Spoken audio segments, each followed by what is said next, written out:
مسخ کر کے دکھائی گئی ہیں۔ اور جہاد اور انفاق فی سبیل اللہ آپ ایسے سمجھیں کہ دو بہنیں ہیں یا بہن بھائی ہیں اور یہ ایک ساتھ ایگزسٹ کرتے ہیں۔ سبق پڑھتے ہیں۔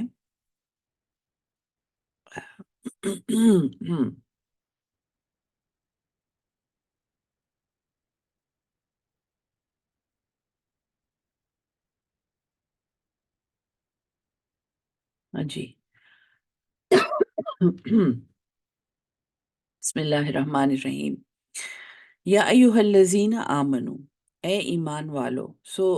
خطاب ایمان والوں کو ہے۔ انفقو، تم خرچ کرو۔ مما طیبات، مما، من اور ما کا کمبینیشن ہے یہ۔ مما، اس میں سے جو تمہیں یعنی کہ ایک بہت ایک بڑی کلیکشن ہے اور اس میں سے کچھ مانگا جا رہا ہے۔ من طیبات، پاکیزہ چیزوں میں سے۔ اور طیب کا مطلب میں نے آپ کو سمجھایا تھا، جہاں پہ حرام حلال کا لیسن تھا اور جہاں پہ سور کے گوشت کی اور خون کی اور مردار جانور کی حرمت ہمیں سمجھائی گئی تھی کہ طیب وہ چیز ہے جس کو حاصل کرنے کے وسائل حلال ہیں، پاک ہیں، اور جو حاصل وہاں جہاں سے یہ لی جا رہی ہے وہاں پہ یہ ایک طیب طریقے سے مہیا ہو رہی ہے، اور پھر اس کو ایک طیب، ایک پاک مقصد کے لیے حاصل کیا گیا ہے۔ طیب کا کانسیپٹ جو ہے وہ حلال سے بہت بڑھ کے ہے۔ اللہ کہتا ہے کہ تم خرچ کرو ان پاکیزہ چیزوں میں سے، ما کسب تم، جو تم کماتے ہو، یعنی جو تم کماتے ہو اس میں سے جو سب سے پاکیزہ اور من پسند چیز ہے وہ تم خرچ کرو۔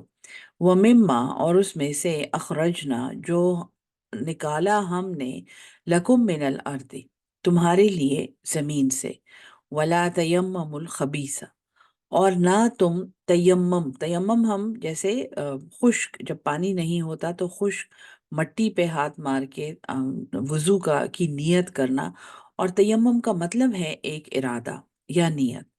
نہ تم ارادہ کرو الخبیث، ایک ناپاک چیز کا، گندی چیز کا، منہ، اس میں سے، تنفقون، جو تم خرچ کرتے ہو۔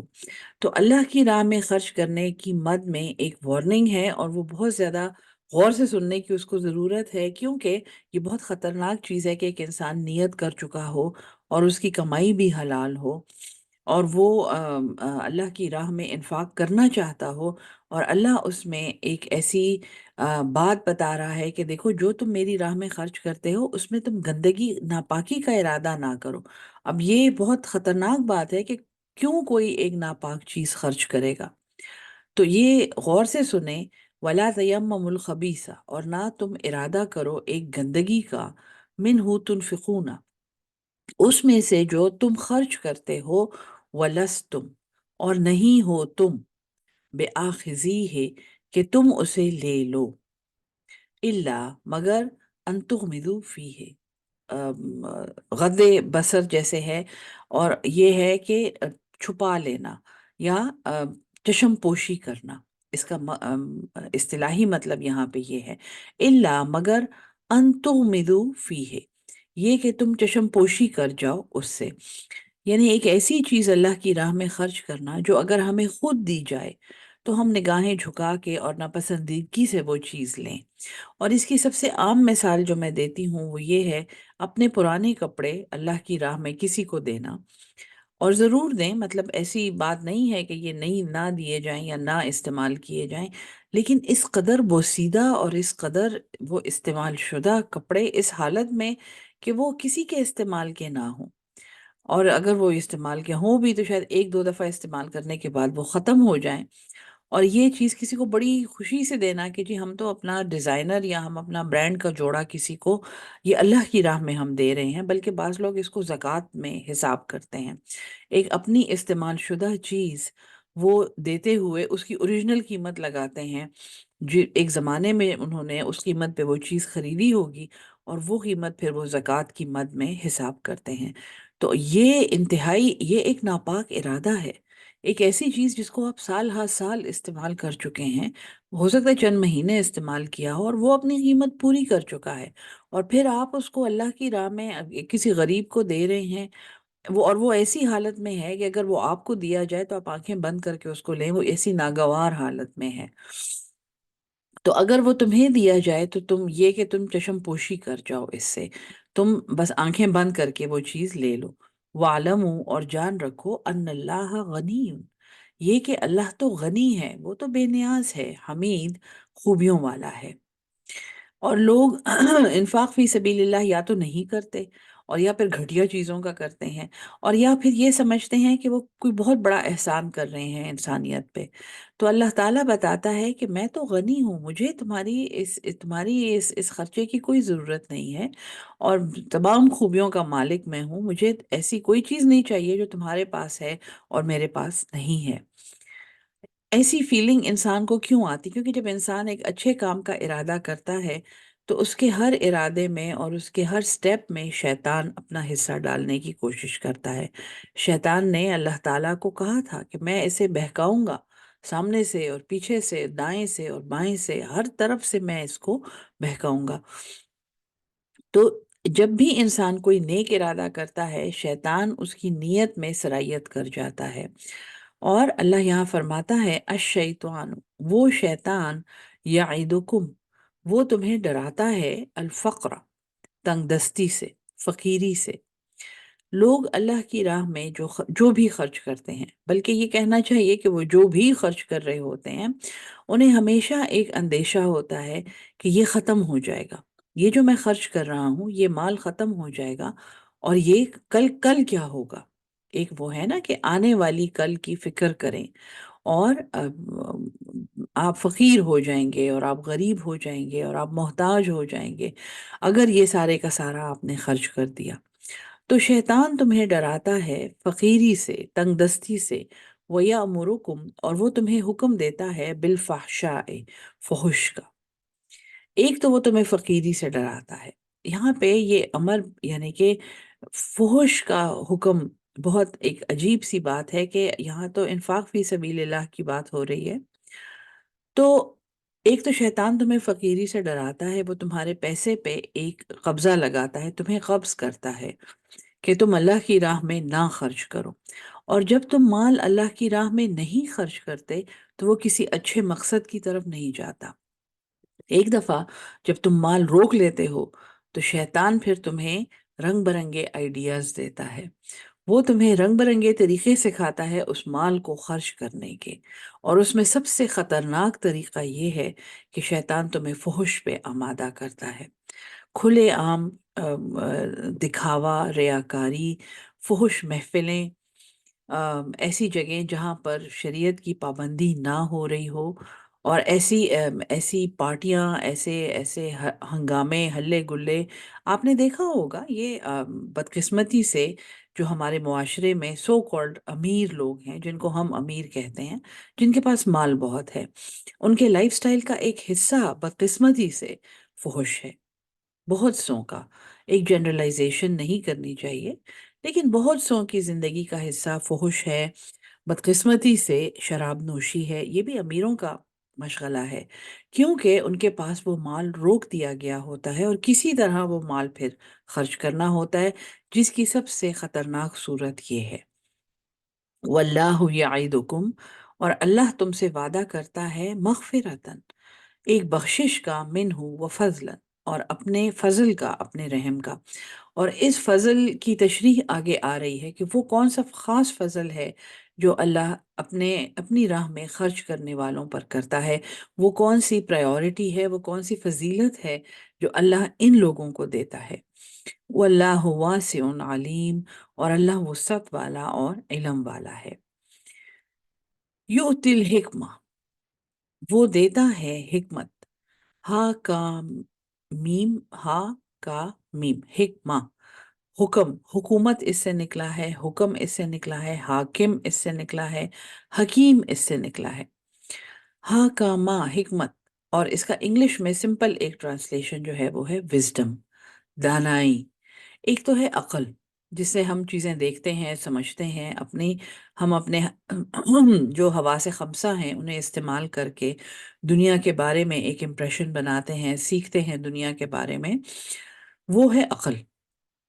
عقل کو کیسے استعمال کرنا ہے، کہاں پہ ایک بات ہے کہ عقل آپ کو سکھاتی ہے کہ کیا کہنا ہے، اور حکمت آپ کو یہ سکھاتی ہے کہ وہ بات کب کہنی ہے اور کیسے کہنی ہے اور کس سے کہنی ہے۔ سو حکمت عقل کا ایک اعلیٰ درجہ ہے، جہاں پہ آپ عقل کو چینلائز کر چکے ہوتے ہیں خیر کے کاموں میں، اور صحیح جگہ پر صحیح بات کرنے کا سلیقہ سیکھ چکے ہوتے ہیں۔ اللہ حکمت دیتا ہے جسے وہ چاہتا ہے، اور حکمت یہ وہ ایک فضل ہے، یہ وہ ایک اسپیشل گفٹ ہے، فضیلت ہے، جو اللہ اپنی راہ میں خرچ کرنے والوں کو عطا کرتا ہے۔ اور اس سے آگے بھی آئے گا، یؤتی الحکمت من یشاء، اللہ حکمت دیتا ہے جسے وہ چاہتا ہے، ومن یؤت الحکمت، اور جو حکمت دیا گیا، فقد اوتیا، پس تحقیق وہ دے دیا گیا، خیرن کثیرا، ایک بہت بڑی بھلائی۔ اچھا، قرآن میں مال کو کہیں اگر اچھا کہا گیا ہے تو وہ خیر کا لفظ استعمال ہوا ہے، کہ اگر وہ خیر چھوڑ کے جا رہا ہے تو وہ ایک وصیت کر دے۔ ابھی ابھی ہم نے وصیت کے باب میں پڑھا ہے۔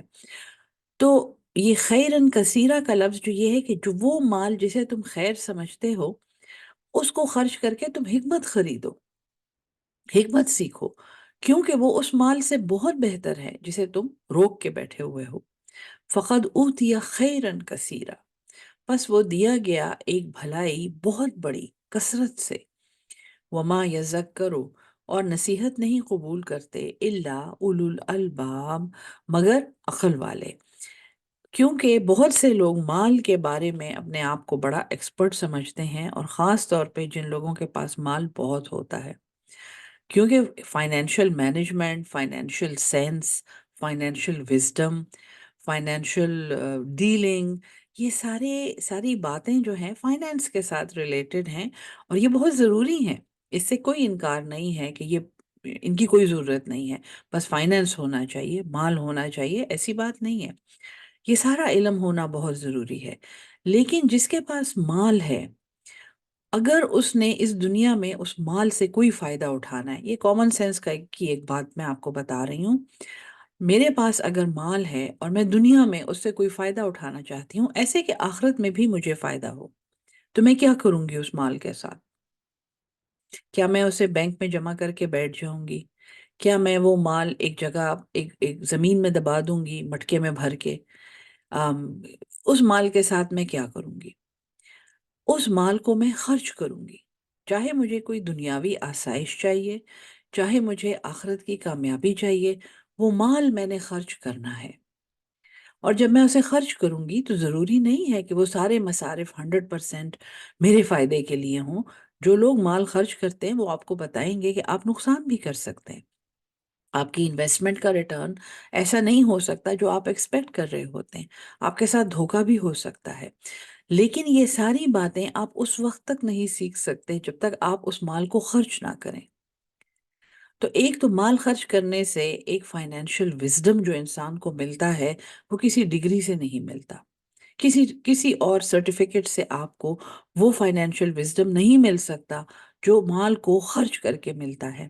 تو یہ وہ حکمت ہے جو اللہ تعالیٰ عطا کرتا ہے، اور جس کو وہ خیر کثیر کہہ رہا ہے، کہ نہ صرف انسان کو وزڈم ملتا ہے، اس کو حکمت ملتی ہے، اس کو مزید مال بھی ملتا ہے۔ یہ ایک اصول ہے۔ جتنے دنیا میں امیر لوگ ہیں جو غیر مسلم بھی ہیں، اگر آپ ان کو دیکھ لیں، وہ مال خرچ کر کے مزید امیر ہوئے ہیں، لیکن اس سے عقل نہیں لیتے، اس سے نصیحت نہیں لیتے، مگر عقل والے۔ سو بیسک ریکوائرمنٹ انسان کی عقل ہے، جو انسان مال کو روک دے اور یہ سمجھے کہ اس کو روک کے میں ایسے جمع کر لوں گا، یہ اس کی عقل کے خلاف ایک دلیل ہے۔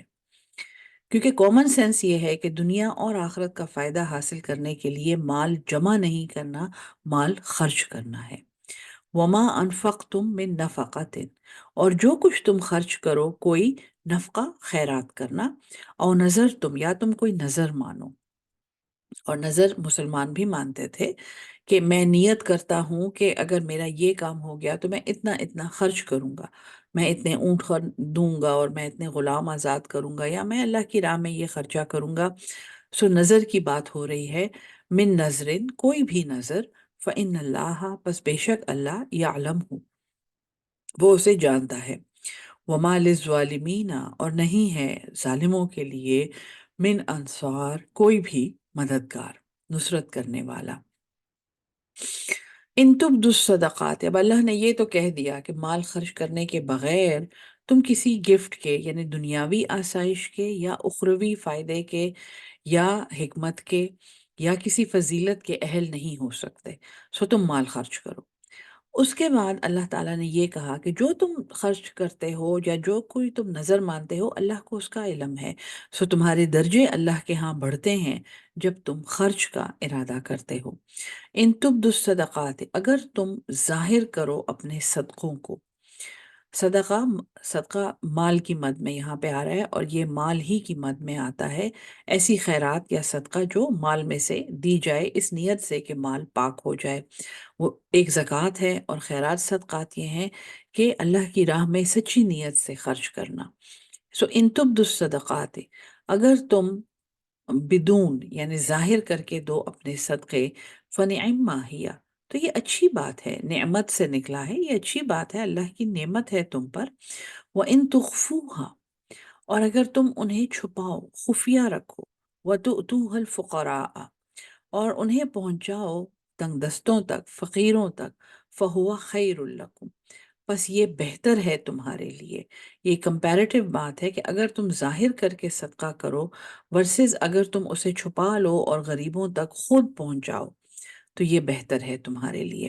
اور اس آیت کی تفسیر میں استاد یہ کہتے ہیں کہ انسان کی حکمت میں ایک بہت بڑا حصہ اس بات کا ہے کہ وہ اپنے سے کم لوگوں کے ساتھ کنیکٹ کرے، اور وہ دیکھے کہ وہ کیسے رہ رہے ہیں، وہ کیا کھا رہے ہیں، وہ کیسے برت رہے ہیں، وہ کیسے اپنی زندگی گزار رہے ہیں، اور اس کے بعد انسان کو اپنی نعمت کا جو احساس ہوتا ہے اور جو شکر وہ کرتا ہے، وہ خالصتاً حکمت پہ مبنی ہوتا ہے۔ سو اللہ بھی یہاں یہی کہہ رہا ہے کہ اگر تم اس کو چھپاؤ، اللہ یہ بھی کہہ سکتا تھا وَإِن تُخْفُوهَا فَهُوَ خَيْرٌ لَكُمْ، اگر تم انہیں چھپاؤ تو یہ بہتر ہے تمہارے لیے، نہیں، وَإِن تُخْفُوهَا، اگر تم اسے چھپاؤ، وَتُؤْتُوهَا الْفُقَرَاءَ، اور پھر انہیں پہنچاؤ فقیروں تک، فَهُوَ خَيْرٌ لَكُمْ، تو تو فقیروں کو اپنے معاشرے میں ڈھونڈنا، ان کو ان کو کھوجنا، اور پھر ان کو دیکھنا کہ ان کی اصل ضرورت کیا ہے، ان کے ساتھ بیٹھ کر ان سے بات کرنا، ان سے پوچھنا، تو یہ بہتر ہے تمہارے لیے۔ اور یقیناً ایک انسان کے کردار کی جو کردار میں جو تبدیلی آتی ہے اس ایکسپیرینس کے بعد، وہ میں الفاظ میں آپ کو نہیں بتا سکتی۔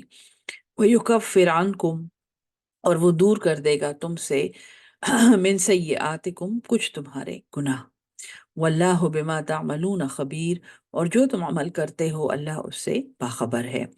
لیس علیک ہداہم، نہیں ہے تم پر ان کی ہدایت۔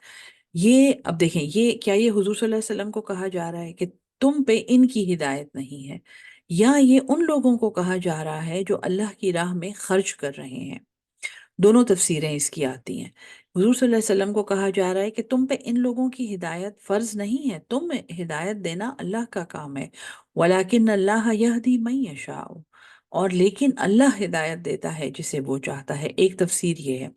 دوسری تفسیر یہ ہے کہ جو لوگ اللہ کی راہ میں مال خرچ کرتے ہیں، وہ ایک ایک ججمنٹ کا ایلیمنٹ اس میں ہوتا ہے کہ اگر یہ پیسہ ہم نے ان کے ہاتھ پہ رکھ دیا تو پتہ نہیں یہ کہاں خرچ کریں گے، پتہ نہیں یہ اس پیسے کا کیا کریں گے، اور یہ تو اس کو علم غلم اور آل فول چیزوں پہ خرچ کر دیں گے، اور حتیٰ کہ یہ کہ ان کا تو عقیدہ بھی ٹھیک نہیں ہے، ان کو ہم زکوٰۃ نہیں دیتے یا ان کو ہم صدقہ نہیں دیتے۔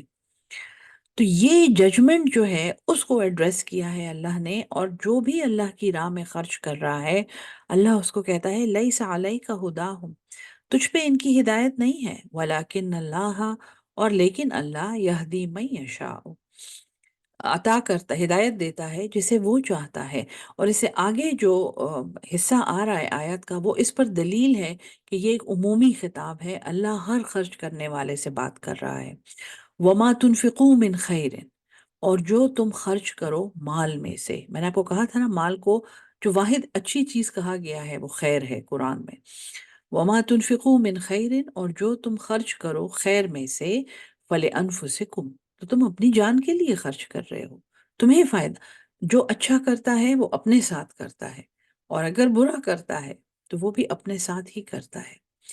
وما تنفقون، اور نہ تم خرچ کرو، الا ابتغاء وجہ اللہ، مگر چاہتے ہوئے اللہ کی رضا۔ وما تنفقو یعنی خالصتاً اللہ کے کی رضا کے لیے خرچ کرنا ہے، اس میں اور کوئی مقصد نہیں ہونا چاہیے۔ وما تنفقو من خیر، اور جو تم خرچ کرتے ہو مال میں سے، یوفا الیکم، وفا کر دیا جائے گا وہ تمہیں۔ اللہ اپنے ذمے کچھ نہیں چھوڑتا۔ اور انفاق فی سبیل اللہ کی ابتدا وہاں سے ہوئی تھی، منزل الذی یقرض اللہ قرضا حسنا۔ سو اللہ کی راہ میں خرچ کرنے کی ڈیفینیشن اللہ نے قرض رکھی ہے، کہ یہ تم مجھے قرض دے رہے ہو۔ اگر تم میری مخلوق پہ خرچ کر رہے ہو، اگر تم میرے دین پہ خرچ کر رہے ہو، اگر تم کسی کی مدد کرنے کے لیے، تو تم میرے اسباب میں سے ایک سبب بن رہے ہو، اور تم یہ میرا کام کر رہے ہو۔ یعنی وہ واحد کام جس میں اللہ نے ہمیں، یہ تو ہم انگلش میں اور اردو میں ہم یہ کہتے ہیں نا کہ اللہ کا کوئی شریک نہیں ہے، Allah, we can not ascribe partners to Allah. شرک سے کتنا زیادہ ڈرایا گیا ہے، اور کوئی ایسا کام نہیں ہے، اللہ نے قرآن میں کہیں یہ نہیں کہا کہ تم میرا یہ کام کر دو۔ لیکن صرف ایک کام ہے جس میں اللہ نے کہا ہے کہ کون ہے وہ جو اللہ کو قرض دے گا۔ قرض کا معاملہ ہے یہ، ٹھیک ہے۔ قرض اتنا، یعنی یہ اللہ کی، آپ اللہ کی غیرت کو دیکھیں کہ قرض، بعض اوقات قرض دینے والا جو ہے وہ درجے میں بڑا ہوتا ہے قرض لینے والے سے، لیکن اللہ نے یہاں یہ کہا ہے کہ اگر میری راہ میں تم خرچ کرو گے تو اس کی مثال ایسے ہے جیسے تم مجھے قرض دے رہے ہو، اور یہاں پہ اللہ کہتا ہے یوفا الیکم، تمہیں واپس کر دے گا ویسا ہی۔ وَأَنْتُمْ لَا تُظْلَمُونَ، اور تمہاری طرف سے کوئی، تمہارے میں کوئی کمی نہیں کی جائے گی، تمہارے اوپر کوئی ظلم نہیں ہوگا، کوئی زیادتی نہیں ہوگی۔ ہاں اللہ کی مرضی ہے، وہ نہ واپس کرے تو نہ کرے، لیکن اللہ یہاں پہ کہتا ہے کہ وفا کیا جائے گا، پورے کا پورا واپس کیا جائے گا۔ اور آپ نے بہت سے ایسے لوگ دیکھے ہوں گے جو یہ کہیں گے کہ ہم تنگ آ گئے ہیں اللہ کی راہ میں خرچ کر کر کے، وہ ختم نہیں ہو رہا، وہ کبھی نہیں ختم ہوگا۔ اگر قرآن کا پتہ ہو کسی کو تو اس کو سمجھ آ جائے گی، وہ ختم نہیں ہو سکتا۔ للفقراء الذین، تنگ دستوں کے لیے، فقیروں کے لیے، وہ لوگ احسرو، حصار میں آ گئے ہیں، رک گئے ہیں، فی سبیل اللہ، اللہ کی راہ میں، لا یستطیعون، وہ استطاعت نہیں رکھتے، وہ طاقت نہیں رکھتے، ضربن فی الارض، چلنا پھرنا اس زمین میں۔ اب تنگ دستوں کے لیے یعنی ایک ڈیفینیشن اللہ بتا رہا ہے کہ اس دنیا میں ایسے لوگ ہیں جو اللہ کی راہ میں رک گئے ہیں اور وہ چلنے پھرنے کی طاقت نہیں رکھتے، یا اپاہج ہو سکتے ہیں، یہ ایسے لوگ ہو سکتے ہیں جو کسی مجبوری کی وجہ سے باہر نکل کے مزدوری نہیں کر سکتے، جن کی کوئی گھر میں مثلاً بوڑھے والدین ہیں جن کی کوئی خدمت نہیں کر سکتا، اور ایک ہی بچہ ہے یا بچی ہے جس نے رک کے ان والدین کی خدمت کرنی ہے یا ان کا دھیان رکھنا ہے، یا کوئی بیماری ہے گھر میں۔ سو یہ وہ لوگ ہیں جو اللہ کی راہ میں رک گئے ہیں، اور یحسبہم الجاہل، یحسبہم انہیں سمجھتے ہیں، الجاہل کوئی بھی جاہل، اللہ ایک ناراضگی کا اظہار کر رہا ہے کہ بعض لوگ گھروں میں رکے ہوئے ہوتے ہیں، اور آپ نے لوگوں کی، آپ نے سنا ہوگا، ہٹے کٹے ہیں، آرام سے سارا دن گھر میں بیٹھے رہتے ہیں، کچھ بھی نہیں کرتے، حالانکہ ہمیں نہیں پتا ہوتا کہ وہ گھر میں کیوں بیٹھے ہوئے ہیں۔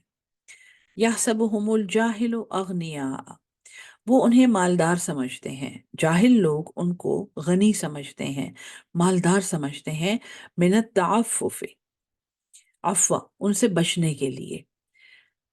ایسے لوگ ان پہ ججمنٹس پاس کرتے ہیں کہ یہ کوئی کام نہیں کرتے اور ہٹے کٹے ہو کے گھر میں بیٹھے رہتے ہیں، اور ان لوگوں کو اللہ نے، ججمنٹ پاس کرنے والے کو اللہ نے جاہل کہا ہے، کہ یہ ایسے ناواقف ہیں، یہ ایسے جاہل ہیں کہ یہ ان غریبوں کو اور مسکینوں کو غنی سمجھتے ہیں، اور تاکہ ان کے سوال سے بچ سکیں۔ آپ نے ایسے لوگ دیکھے ہوں گے نا جو لوگوں سے ملنا جلنا چھوڑ دیتے ہیں، کہیں کچھ مانگ نہ لے۔ ایسے بہت سے کیریکٹرز ہیں ہمارے ارد گرد۔ تعریفہم، تو انہیں پہچانتا ہے، تعریف، عرف، پہچان، تعریفہم تو انہیں پہچان جائے گا، پہچانتا ہے، بسیماہم ان کے چہروں سے۔ اور یہ ہے، اس سے آگے بھی، یعنی کہ اس کی تفسیر میں یہ آتا ہے کہ ان کے چہروں کی زردی سے، یا ان کے چہروں کے ملال سے، یا ان کے چہروں کی پریشانی سے، کیونکہ وہ اپنا کام نہیں کر سکتے، وہ مجبور ہوتے ہیں، ان سے مل کے اور ان کے ایکسپریشنز کو دیکھ کے اور ان سے بات کر کے یہ اندازہ لگانا بہت آسان ہوتا ہے کہ وہ بہت مجبور ہیں۔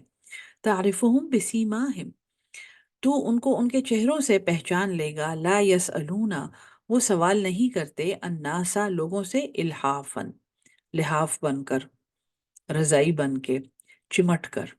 لوگ کہتے ہیں نا وہ کمبل نہیں چھوڑتا مجھے، اور وہ لپٹ کر، لحاف، لحافہ کا لفظ جو ہے وہ لحاف کے لیے ہی ہے۔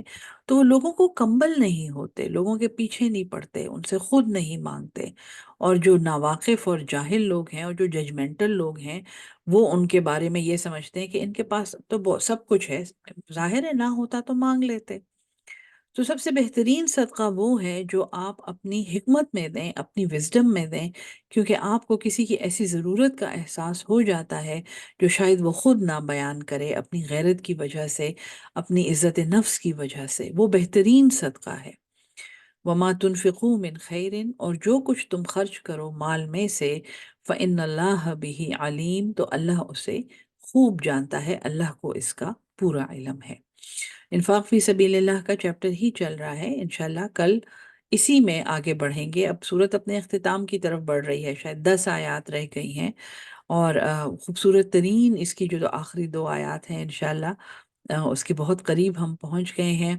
الحمدللہ، اللہ ہم سب کو قرآن سمجھ کے اس پہ عمل کرنے والا اور اس کو آگے پہنچانے والا اہل القرآن بنا دے۔ آمین ثم آمین۔ السلام علیکم ورحمۃ اللہ وبرکاتہ۔